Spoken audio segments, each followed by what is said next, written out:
comes from thinking about it and realizing that we have to change ourselves. I believe.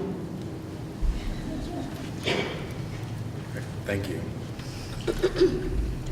David, many academics like Michelle Alexander describe the American criminal justice system, particularly the war on drugs, to be the new Jim Crow.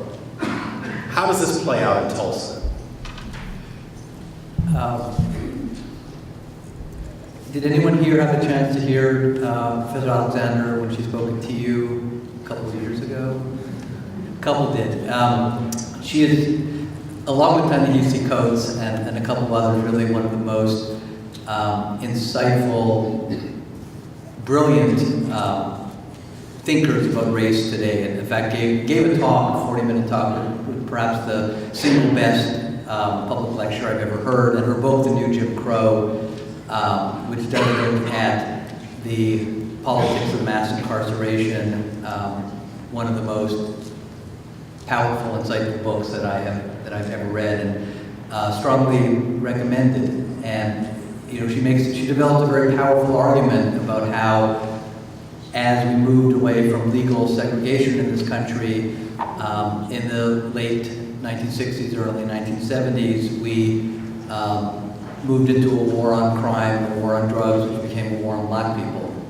And there are extremely racialized patterns of policing and prosecution and sort of throughout the criminal justice system that has created tremendous havoc across large swaths of low-income America, but African Americans in particular. And Twan referred to it earlier, driving while black being one commonly cited aspect of it, but I think that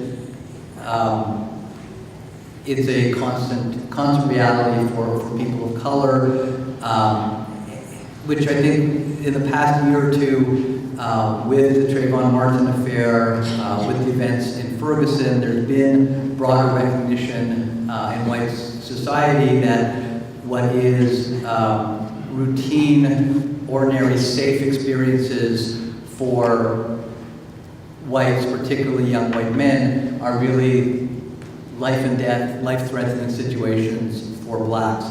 I don't want to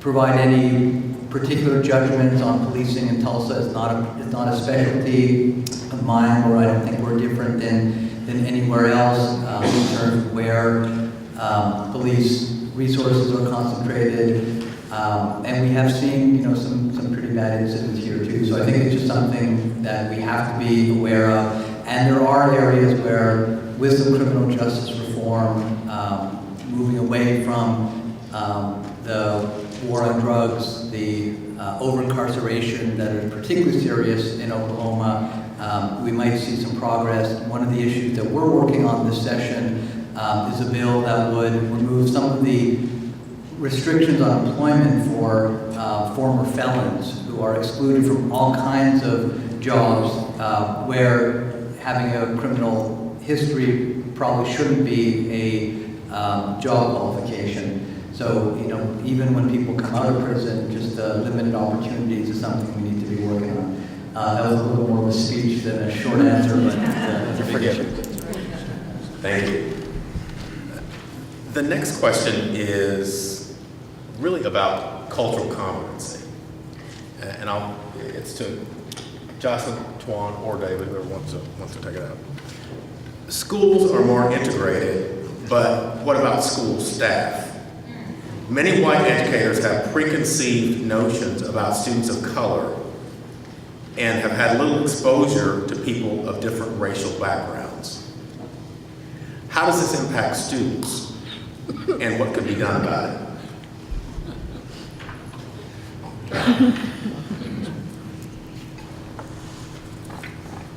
That is one of the things that really is hurting the education within our city.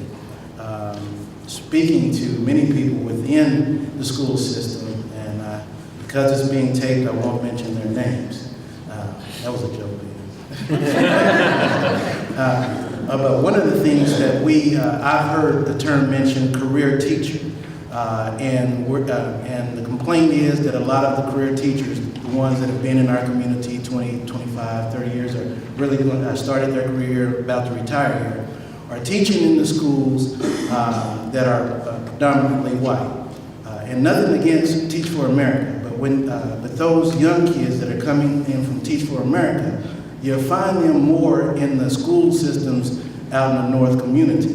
These are new graduates out of college, not really cemented in a great teaching style. And so they really don't know the community, they really don't know the kids in which they're about to teach, and they really don't know much about the school system.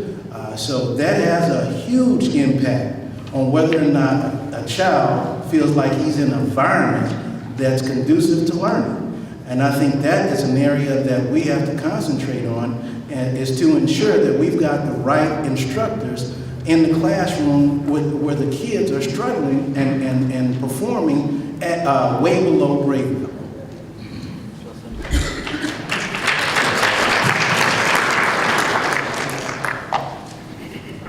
I really had to think for a minute whether I wanted to address this. I'm a former teacher educator.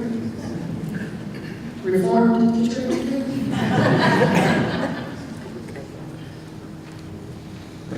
I believe that having culturally competent teachers makes the difference between children of color who come to think of themselves as simply smart scholars and children of color who come to think of themselves as some kind of weird anomaly.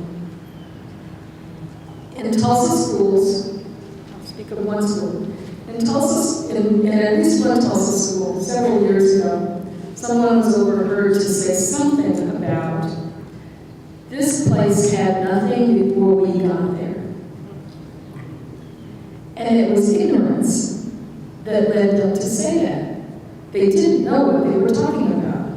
They said that there had never been a National Merit Scholar there. They said that there had never been major national scholarships earned there. And they happened to say it in front of someone who knew that that was not the case, because that person knew personally some people who had left that school on amazing scholarships. Well, not knowing history means you don't have to know what really happened. You can be a teacher in a classroom and believe that Twan, I'm going to pick on him for my example, that Twan is the only really smart young black man I've ever known. Man, that's really something. Because the only other black person I know about is George Washington Carver. Without real history, I'm left to not know Hannibal in the same community as Twan. I'm left to not know an incredible array of people who would let me know, Twan is smart, I need to support him. I need to get him going, get the best out of him I possibly can. But he's not the only smart person. He needs to know that, and I need to know that as well. In the absence of cultural competency, the absence of understanding what each culture in our population can do and will do and has done, is, I think, probably one of the worst things that can happen to a child, to a teacher.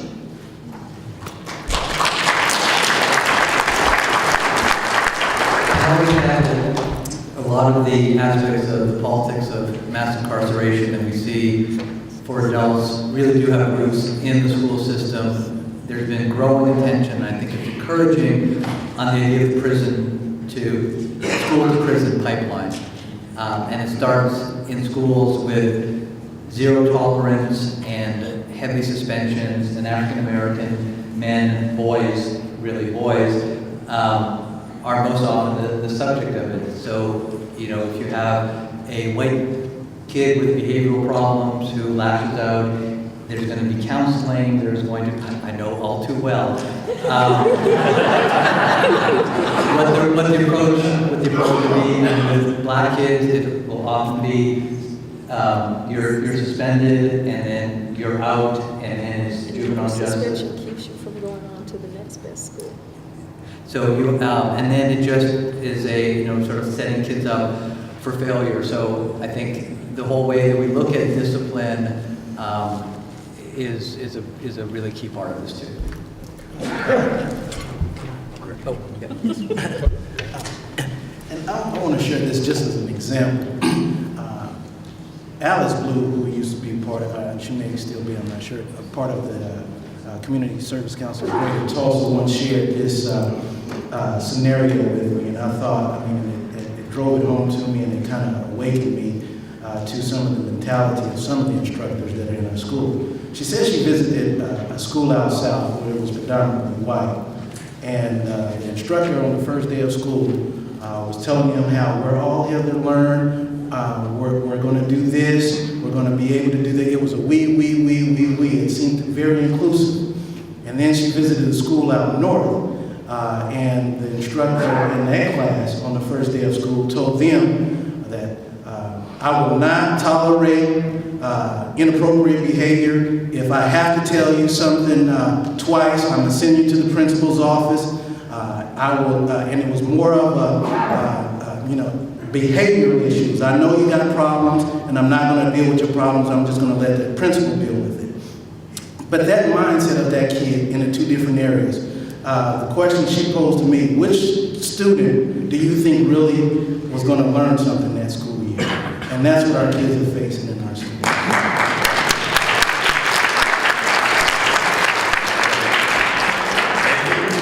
Another question for David. David, you mentioned that you felt like events at places like Tulsa's Guthrie Green were not as diverse as they perhaps could be, even though there were no keep out signs posted. And you suggested that there may be a need to take, I think you were saying, active measures to ensure that these events become more diverse. Could you give us an example or two of those active measures? I don't have a specific example in mind. I think that it has to be the opposite of if you'll build it, they will come. And I think what we've seen in Tulsa in many situations is that's not going to be the case. And I think it just, people of goodwill and understanding, just need to do a better job of walking into the room and saying, are there any people of color here? Are there any black people? Are there any Hispanics? And if there aren't, why not? And what can we do to ensure that they are present and welcome? And sometimes, it's a question of reaching out with an invitation. One thing that, we've encountered as a public policy organization, we organize lots of events, and it is all too easy to put together panels of 6 white guys because most of the state leaders are middle-aged white guys, and it takes a little extra effort to sort of think, okay, who are the articulate, well-informed African Americans, Hispanic, Native American, make sure you have gender diversity as well. So I think it can be done.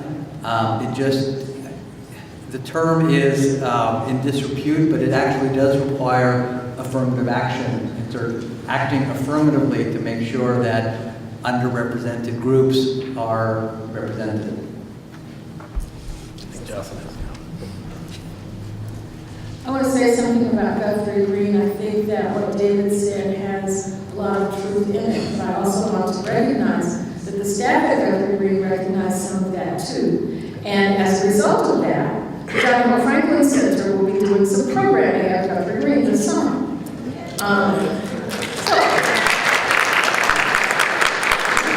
My hope is that all of you will be there. Because it's intended to be community programming. It is not programming for African Americans who come from North Tulsa and be at Guthrie Green one night. Now, I'm really old. And some of you remember that there was one night, I think, a year when black people could go to Lakeview Amusement Park. Don't act like you don't know that. I'm not the oldest person in this room. Close, but not the oldest person. And that was true. This is not an effort to just bring people in, just bring in Black people for one night. This is intended to be some programming that will appeal to lots of people, with us doing a big outreach to bring in lots of different people. And I also want to call attention to last year's observance of the 1921 Tulsa Race Riot was held at Guthrie Green. There were other observances of the race riot occurring in town, but the big program was headed by a teacher at TSAS who has huge cultural competency and attracted an amazingly diverse crowd. There were lots of people there, and they represented all elements, it seemed to me, of Tulsa. And I think the more those things happen, the more those things will happen. So first, I'm inviting everybody to see the movie Being There. Peter Sellers, weird movie. Some of the best lines in Moviedom will be shown as a free event related to the symposium on Thursday, the 28th of May. So put it in your calendar. It's a free event. It'll be at Guthrie. Nice. There will be some awkward moments. Yes, there will be. Question for Twan, and depending on your interpretation, this may be about systemic barriers to economic success, or maybe about economic self-sufficiency. But the question is, how can we change the economic future of young and old Black people?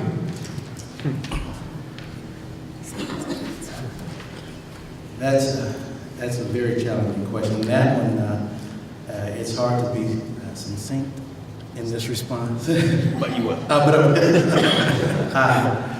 And I think that's more of a family type issue. I think one of the things that I can appreciate is being from a two-parent home, which helped me relate to economically. My father was very strong, very solid in learning how to budget, learning how to finance. And so sometimes I think it's hard for society to teach it. I think that it starts really in the home, so it's kind of hard to address that. But I will say that I think some of the policies that influence is when we see the disparities that exist in our community. Because when we see that African Americans are incarcerated at a higher rate, and when they come out of prison, they have fees and fines that they cannot meet. They have job applications that they cannot apply for. It takes a toll on them. And then child support issues become a problem. So they have a hurdle in which to cross. And as a result, the relationship between the children's mother is strained. The relationship between the children's grandparents are strained. And so that male is oftentimes ostracized and not welcomed into that child's life for not reasons of his own in particular, but because of the systemic policies that are in place that are not being addressed, that are disproportionately affecting a certain group in our society.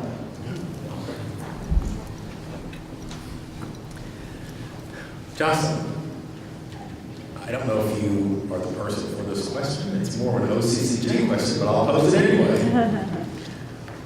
Why was this event not held in North Tulsa? Good question. Or what would be the advantage of holding this event in North Tulsa? I don't know. Perhaps more population diversity. You want to say something about it?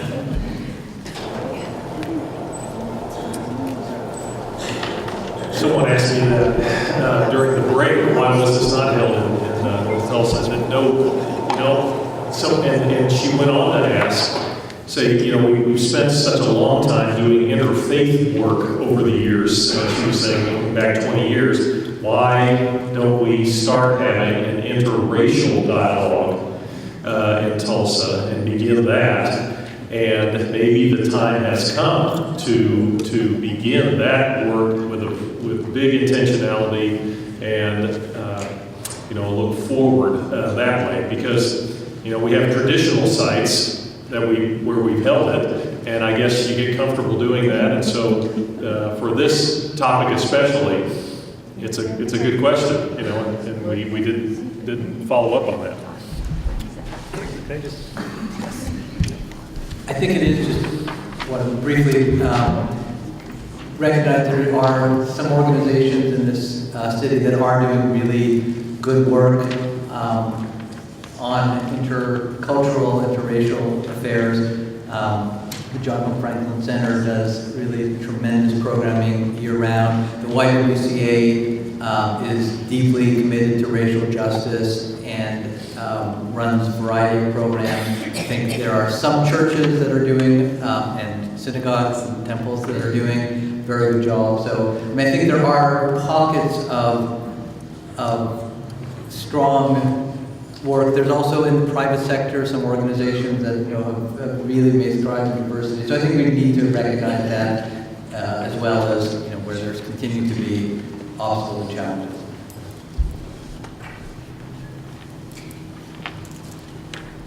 I would invite everyone who is interested in diversity conversation to please join the John Hope Franklin Center gatherings on the third Tuesday of every month at the Panera Bread on 15th Street. While we've not really talked about it with them, my goal is to take over Panera Bread on the third Tuesday. Right now, we've got a corner encore. Corner at the front, but hopefully at some point we'll have pockets of conversation all over the restaurant. We start at 6:30 on the third Tuesday of every month. It would be a joy to see some of you there, or all of you there actually. Get my little